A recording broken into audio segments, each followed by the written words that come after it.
Government వచ్చిన తర్వాత Christian missionary ఆస్తులు సిబిసిఎన్సి ఏఎల్సి వేల కోట్ల రూపాయల ఆస్తులు ఆ రెండింటిని కబ్జా చేయడానికి చాలా ప్రయత్నాలు చేశారు వీళ్ళు. నేనే అడ్డుపడ్డాను. ఏఎల్సి విషయంలో మాకు ఎంతో స్నేహితుడైన అనిల్ కుమార్ని వ్యతిరేకించాను నేను. అక్కడ రాజమండ్రిలో షాడీ స్కూల్ని కబ్జా చేయబోతుంటే అక్కడ జక్కంపూడి రాజు అనే వాడితో తలపడ్డాను. మొన్న 1వ తారీఖు జనవరి 1వ తారీఖు నా మీద అటాక్ చేయించడానికి కారణం కూడా అదే. అలాగే కాకినాడలో సిబిసిఎన్సి 100 కోట్ల రూపాయల ప్రాపర్టీ అక్కడ చంద్రశేఖర్ రెడ్డి ఆయన కబ్జా చేయబోతుంటే మేము వెళ్ళి అడ్డుపడి 10,000 మందితో ర్యాలీ చేసి కుక్కలు నేర్పించినట్టు ఇడిపించాను అక్కడి నుంచి. నా వెనకాతలు ఏం బలం లేదు, నా వెనకాల ఉన్నదంతా జనబలమే. సో క్రిస్టియన్స్ మోసపోయాం మనం అనేది ఒక ఐడియాకి వచ్చేస్తున్నారు. ఇక సిఐఎన్ఆర్సీ విషయంలో ఇక పక్కన ఉన్న కేసీఆర్ వ్యతిరేకిస్తే అక్కడ ఉన్న జగన్మోహన్ రెడ్డి అనుకూలంగా ఓటేశాడు. ఇక్కడ నేను మైనార్టీల రక్షణ కల్పిస్తానన్న జగన్మోహన్ రెడ్డి వాళ్ళకి వ్యతిరేకమైన చట్టాలకు ఎలాగేసాడని చెప్పి రాష్ట్రం అంతా చిన్న పిల్లడి దగ్గర నుంచి ముసలోడి దాకా ముస్లిమ్స్ అందరూ కూడా వ్యతిరేకించారు. అతని ఓట్ బ్యాంక్ అతని పునాది ఏదైతే ఉందో అది ఆల్రెడీ కదిలిపోయింది. అతనికి డిపాజిట్లు వస్తాయి లేదు చూసుకోవాలి. ఇప్పుడు 2000 క్రిస్టియన్ ఓట్ బ్యాంక్ అంతా కూడా బీజేపీని నమ్మదు. అప్పుడేమో బీజేపీతో అలయన్స్ ఉన్నాడు చంద్రబాబు నాయుడు. ఈ రోజు మళ్ళీ పవన్ కళ్యాణ్తో అలయన్స్ ఏంటి? ఎవరి పరిస్థితి ఉందా? ఇప్పుడు టీడీపీ పవన్ కళ్యాణ్తో జనసేనతో అలయన్స్ వచ్చి పోటీ చేస్తామన్నారు. నిన్నటి ప్రెస్ మీట్లో కూడా అలయన్స్ లేకుండా జగన్మోహన్ రెడ్డిని ఓడించటం కష్టం, 136 స్థానాల్లో నేను పోటీ చేస్తే కనీసం 30 మందిని కూడా గెలిపించలేదని పవన్ కళ్యాణ్ మాట్లాడినటువంటి మాటల్ని ఏ రకంగా చూడొచ్చు? అది ఆయన అభిప్రాయం అండి. అంటే ఆయన అనాలిసిస్ చేసుకున్నాడు. ఇప్పుడు జనరల్గా కొంతమంది ఏమంటారు, మా పవన్ కళ్యాణ్ సీఎం కావాలి అంటారు. సీఎం కావడానికి కొంచెం ప్రాక్టికల్గా ఆలోచించండి అని వాళ్ళ క్యాడర్కి ఆయన చెప్పాడు అది. అయితే బీజేపీ అలయన్స్ విషయంకి వస్తే సార్, గతంలో చంద్రబాబు నాయుడు బీజేపీతో అలయన్స్ పెట్టుకున్నాడు. కానీ అలయన్స్ పెట్టుకుంటాడు వాళ్ళని వ్యతిరేకించే సమయం వచ్చినప్పుడు వ్యతిరేకిస్తాడు.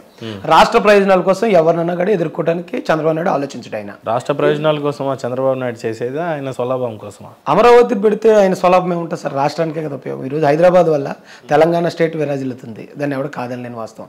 హైదరాబాద్లో హైటెక్ సిటీ తీసుకొచ్చి ఇక్కడ ఇంత ఇన్ఫ్రాస్ట్రక్చర్ డెవలప్ అవ్వడానికి చంద్రబాబు నాయుడు గారి కారణం. ఆయనకు ఆ విజన్ ఉందనేది ఆల్రెడీ ప్రూవ్డ్ హిస్టరీలో.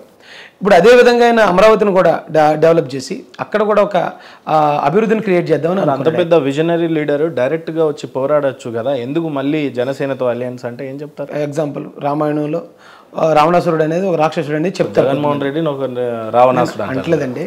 కానీ ఆ రావణాసురుడిని ఓడించడానికి యక్షులు, గంధర్వులు, అలాగే విష్ణుమూర్తి అవతారం, వీళ్ళందరూ అవతారాలు ఎత్తొచ్చారు. ఒక అడవిలో ఒక రాజు సమర్థవంతమైన పాలన చేస్తూ ఉంటే మంత్రులంతా కలిసి, అంటే వైసీపీ నాయకులు ఎలా పోలుస్తున్నారు అని అంటే, ఒక సమర్థమైన నాయకుడు సింహాసనం మీద కూర్చున్నప్పుడు నక్కలన్నీ ఒకటయ్యి ఆ సింహంతో ఎలా పోరాడాలి అని ఆలోచిస్తూ ఉంటాయి అని పోల్చారు అని వాళ్ళు అలాగనొచ్చు. నేనేమంటానంటే ఊళ్ళోకి పిచ్చుకోకు వచ్చినప్పుడు దాన్ని తరమటానికి ఊరంతా ఏకమవుతుంది. అది యూనిటీ, ఇది యూనిటీ అండి. అంటే ఒక్కొక్కరు వాళ్ళు ఆలోచించి వాళ్ళు చూసే వివాహం. జగన్మోహన్ రెడ్డిని ఏకంగా పిచ్చుకు కదా నేను అనట్లేదు సార్. ఆయన మా అన్న, నా మాజీ అభిమాన నాయకుడు. అయితే మీకు ఎగ్జాంపుల్ అడుగుతున్నారు, సామెత అడిగారు కాబట్టి, వీళ్ళ నక్కలంటే వాళ్ళని మేము కుక్కలు అనాల్సిన పరిస్థితి వస్తుంది అన్న అంతే తప్ప. రాజేష్ మహాసేన గారు తల్లిదండ్రుల్ని దైవ సమానులు అని అంటారు. అలాంటి తల్లిదండ్రుల గురించి ఏమైనా చెప్పాలి అని అంటే ఏం చెప్తారు? దైవ సమానులు అండి. వాళ్ళ కోసం చెప్పడానికి ఇంకేముంటుంది? దేవుడు. ఇద్దరున్నారా తల్లిదండ్రులు? ఇద్దరున్నారా? మదర్ చనిపోయారు సార్, ఫాదర్ ఉన్నారు. ఆయన కూడా ఎలా తల్లిగారు ఎలా చనిపోయారు? ఆయన అనారోగ్యంతో చనిపోయారు సార్, క్యాన్సర్తో చనిపోయారు. తండ్రి ఉన్నారండి, ఆయన కూడా సిక్ అయి ఉన్నారు ఇప్పుడు. ఎలాంటి అనుబంధం ఉండేది? తల్లితో ఎక్కువ ఉండేదా తండ్రి? తల్లితో ఎక్కువ ఉండేది సార్. ఎలాంటి అనుబంధం ఉండేది తల్లితో అంటే అప్పట్లోనే, అంటే ఈ మధ్య సినిమాలు వచ్చాయి ఫ్రెండ్లీగా ఉండటం అనేది. అప్పట్లోనే మా అమ్మతో నేను ఫ్రెండ్లీగా ఉన్నానని మా చుట్టుపక్కల వాళ్ళందరూ ఫ్రెండ్స్లా ఉంటారు వీళ్ళిద్దరు అనేవాళ్ళు. మ్యారేజ్ ఎలా జరిగింది? లవ్ మ్యారేజా? లవ్ చేసి, అంటే అప్పుడు కొంచెం ఆ యూత్ స్టేజ్లో డ్రింక్స్, ఫైట్స్, జైల్స్ ఇవన్నీ ఉండేవండి. దాని మీద ఒప్పుకోలేదు చాలా కాలం. అప్పుడు నేను డ్రింక్ మానేసి ఒక 2-3 ఇయర్స్ వాళ్ళని నమ్మిన తర్వాత వాళ్ళు మ్యారేజ్ ఒప్పుకొని పెళ్లి చేశారు. మీరు ప్రపోజ్ చేశారా మేడం గారు? నేనే ప్రపోజ్ చేశాను సార్. ఎప్పుడు అప్పటికి ఒక 8 ఇయర్స్ నుంచి లవ్లో ఉంది. ఏం చూపించి పడేశారు? రౌడీజం చూపించి పడేశారా అనుకుంటా సార్. మరి అప్పుడు రౌడీజం ఉండేది నా దగ్గర, అటు ఇటు గొడవలు పడ్డం అలాగే ఉండేది. మరి ఎప్పుడు ఇలాంటి వివాదాల్లోనే ఉంటారు కదా, తను భయపడుతూనే ఉంటుంది కదా, అంటే మీ అనుబంధం ఎలా ఉంటుంది? దేవుడి మీద బిలీఫ్ ఎక్కువ సార్. అంటే మేము నమ్మే విధంగా క్రిస్టియానిటీ అంటే సింగిల్ వర్డ్లో చెప్పాలంటే పక్కోడు పొరుగుడికి సాయం చేయటం. పొరుగుడు నిన్ను వలే పొరుగు అని ప్రేమించు. మనకు కష్టం వచ్చినప్పుడు ఎలాగ ఏడుస్తాం, ఎదుటివాడికి కష్టం వచ్చినప్పుడు అలాగా. దేవుడిచ్చిన ఆజ్ఞ అది అని నేను ఆవిడని కన్విన్స్ చేశాను. ఇప్పుడు నేను చేసే ప్రతి ఫైట్ నేను కోసం చేసింది కాదు, పడ్డ ప్రతి కేసు నా కోసం పడ్డది కాదు, వేరే వాళ్ళ కోసం పడ్డది. సో మనం దేవుడిచ్చిన లైన్లో ఉన్నట్టే కదా అని నేను చెప్తాను. ఆవిడకి మీ ఇద్దరి అనుబంధం ఎలా ఉంటుంది? చాలా బాగుంటుంది సార్, చాలా బాగుంటుంది. ఇలాంటి పోరాడాల్సిన సమయం వచ్చినప్పుడు ఎలాంటి ధైర్యం చెప్తారు తను? ఆవిడ నాకు ధైర్యం చెప్పదండి, నేనే ఆవిడకి ధైర్యం చెప్తాను. ఆవిడ భయపడుతుంది. భయపడకు అని చెప్తారా? భయపడద్దు, మనం చేసే తప్పు కానంత వరకు మనకి ఏ నష్టం కష్టం జరగదని అనుకుంటాను నేను. అది మనం చూసాం, ఇదివరకు కూడా ప్రూవ్ చేశారు. అలా నాకు ఇంటి దగ్గర ఉన్నప్పుడు ఒకసారి సడన్గా ఎవరో మాట్లాడడానికి అని పిలిచారు. నా భార్య నేను పిల్లలు ఉన్నాం, మాట్లాడడానికి నేను బయటికి వెళ్ళాను. బయటికి వెళ్తే 14 మంది రౌండప్ చేశారు. 14 మంది రౌండప్ చేసి నువ్వు చంద్రశేఖర్ రెడ్డి మీద మాడతావా అని ఇలా వెనక్కి పెట్టి ఏదో తీస్తున్నట్టు అలా యాక్ట్ చేస్తున్నారు. యాక్ట్ చేస్తున్నప్పుడు నేను పెట్టలేదు. సరే చూద్దాం, మీకు చూపిస్తాను ఫోను అని చెప్పి వాళ్ళని మాటల్లో పెట్టి లోపలికి వచ్చి మీరు లోపల తలుపులు వేసేసుకోండి, బయట ఏం జరిగినా మీరు తలుపులు తీయద్దు. అప్పుడు నేను కాకినాడలో ఉండేవాను సార్. నా చుట్టుపక్కల కూడా నాకు ఎవరు స్నేహితులు లేరు. ఏదైనా జరగవచ్చు, బయట వాళ్ళు అటాక్ చేయడానికి వచ్చారని. ఇలాంటి ఏం జరుగుతుంది, మా తమ్ముడు నాకు పెద్ద కత్తి ఇచ్చాడు. ఆ కత్తి పట్టుకుని ఆ గుమ్మం దాకా వెళ్ళాను సార్. మనం వేరే 2-3 అటాక్ చేసేద్దాం, ఇంకెలాగా జరిగేలాగా ఉందని. కానీ ఎందుకు అనిపించింది, మళ్ళీ దాన్ని అక్కడే జారిపెట్టి సర్లే ఏది జరిగితే అదే చూద్దాంలే అని చెప్పి మళ్ళీ వెళ్ళి, అరే మీకు ఆ ప్రాపర్టీ కబ్జా చేస్తే 100 కోట్లది, మీకు 10 కోట్లు ఇస్తానంటే మీరు చేయించుకోండి. పోనీ మీరు నా కమ్యూనిటీ వాళ్ళే కాబట్టి అన్న నువ్వు తప్పుకున్నా మాకు 10 కోట్లు వస్తున్నాయి అంటే ఏమో ఒకవేళ అంతే తప్ప మీకు 10,000 ఇచ్చి ఉంటాడు, మీరు నా మీద పంపించాడు, మీరు 14 మంది ఉన్నా నన్ను చంపేయచ్చు. మీరు ఇంటికి వెళ్ళేలోపు నాయనకాలం వాళ్ళు వచ్చి మిమ్మల్ని చంపేస్తారు. అయితే ఒకళ్ళు జైలుకి పోతాం, వాళ్ళు పైకి పోతాం.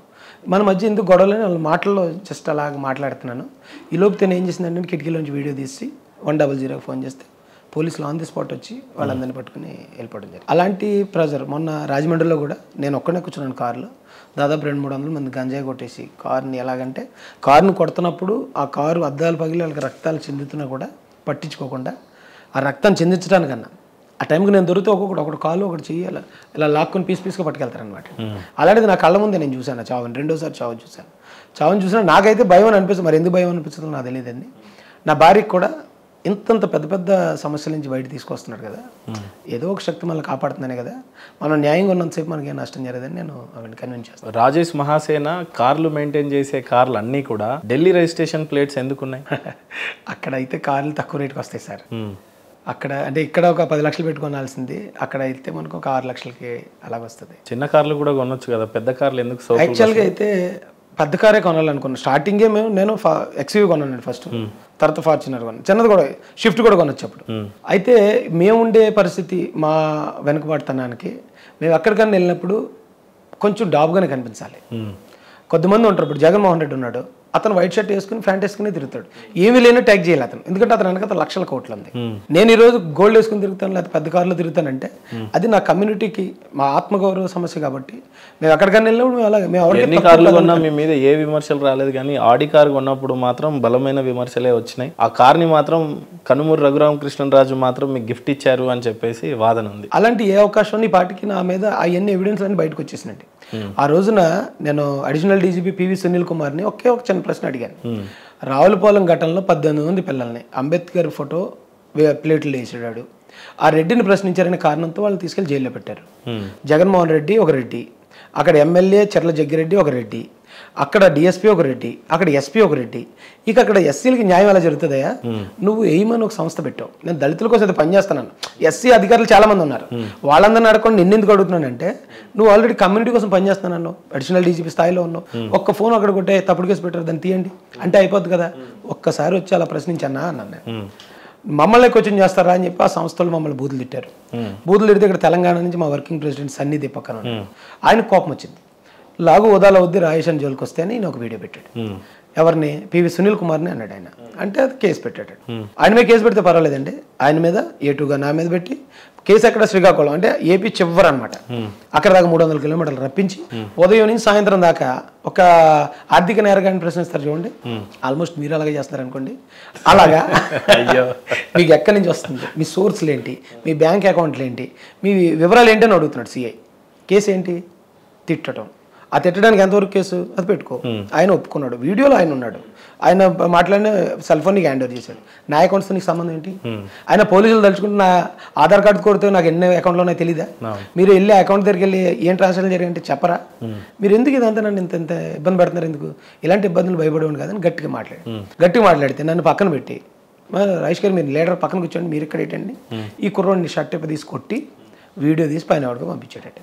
బయటకు వచ్చాక నా దగ్గర ఏమీ దొరకలేదు కదా, ఢిల్లీ రిజిస్ట్రేషన్తో ఉన్నాయి కార్లు, మాకు అనుమానంగా ఉందని సీజ్ చేశారు. వాటిని సీజ్ చేస్తే అక్కడి నుంచి ఎలా రావాలంటే రాత్రి 9:30-10 అవుతుంది, అప్పుడు కుదిలేరు. 300 కిలోమీటర్లు మా ఇల్లు రావాలంటే ఎలా వస్తాం మేము? వేరే ఎలాగో వచ్చాం.